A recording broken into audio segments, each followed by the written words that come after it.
संयुक्त किसान मोर्चा रीवा संभाग द्वारा किसानों की ज्वलन समस्याओं को लेकर आज कलेक्टर के नाम ज्ञापन दिया गया। इस दौरान बताया गया कि रीवा जिले में डीएपी उर्वरक का व्यापक संकट है। सहकारी समितियों में जो खाद्य उपलब्ध है वह 20-20-013 है, जो रीवा जिले की जमीनी संरचना के हिसाब से उपयुक्त नहीं है। इसलिए सभी सहकारी विक्रय केंद्रों में डीएपी 18.46 उपलब्ध कराई जाए ताकि रबी की फसल बोनी किसान शीघ्र कर सके। जिले के किसानों को नैनो यूरिया और नैनो डीएपी खरीदने के लिए बाध्य न किया जाए, क्योंकि नैनो यूरिया और नैनो डीएपी की मानक मात्रा घोल में नहीं है और परीक्षण में भी फेल है। इसके अलावा अन्य कई मांगों को लेकर संयुक्त किसान मोर्चा रीवा संभाग के कार्यकर्ताओं द्वारा कलेक्टर के नाम ज्ञापन सौंपा गया है। हमारी मांग तिल का ताड़ बन गई साहब। रबी का सीजन आ गया, डीएपी खाद मिल नहीं रही, नैनो खाद, नैनो यूरिया, नैनो डीएपी बेची जा रही है जो गुणवत्ता में पूरी तरह से फेल है, उसमें जरा सी मात्रा नहीं है। दूसरी बात है कि सरकार ने कहा 3 आदेश निकाले कि हम आवारा पशु पर नियंत्रण करेंगे। आवारा पशु में कोई नियंत्रण नहीं हुआ है। वो उस आदेश को लेकर के जब जनपद सीओ के पास इंद्रजीत सिंह जाते हैं तो जनपद पंचायत रीवा के सीओ हलधर मिश्रा जी का सीओ के गरिमा के खिलाफ कमेंट नहीं था। संयुक्त किसान मोर्चा की तरफ से मांग करते हैं कि ऐसे सीओ को जनपद से मुक्त रखा जाए। तीसरी सबसे बड़ी बात है कि आज हम नदी बचाने की, तालाब बचाने की बात करते हैं।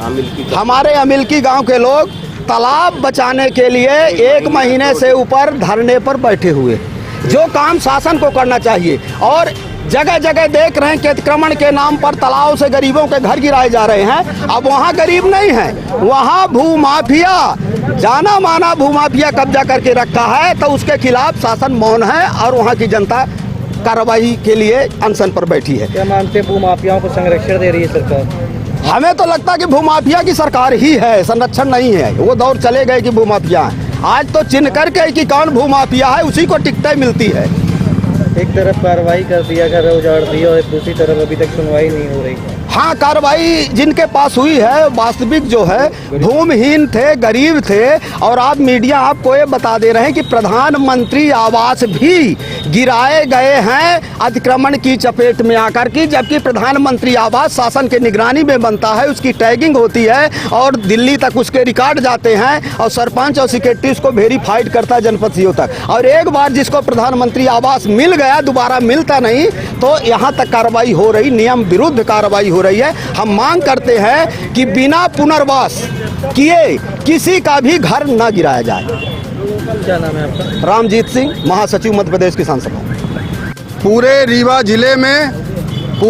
जिले में खाद का संकट है और घटिया खाद जो गुणवत्ताहीन खाद है वो सोसाइटियों में उपलब्ध है। तो पूरे जिले में खाद का संकट है, आवारा पशु समस्या है और विद्युत की समस्या है। यहाँ सिमरिया से बहुत सारे किसान हमारे आए हैं। वहाँ झलवार में जो है 32 पोल की तार जो है 2005 से कटी है। प्रशासन को तमाम कई बार ज्ञापन दिया गया है लेकिन वो चालू नहीं हुई है। और वहाँ तालाब में बाणसागर नहर का पानी पहुँचाने और ये तमाम मुद्दे शामिल हैं। और एक और मुद्दा है, हमारे किसान नेता इंद्रजीत सिंह शंखू आवारा मुद्दे को लेकर के सरकार के कलेक्टर के आदेश को लेकर के 15 अक्टूबर को जनपद सीओ से मिलने गए थे। उनके द्वारा तानाशाही पूर्ण व्यवहार किया गया, उनके खिलाफ भी हम कार्रवाई की मांग करते हैं। कौन सी जनपद? जनपद सीओ रीवा।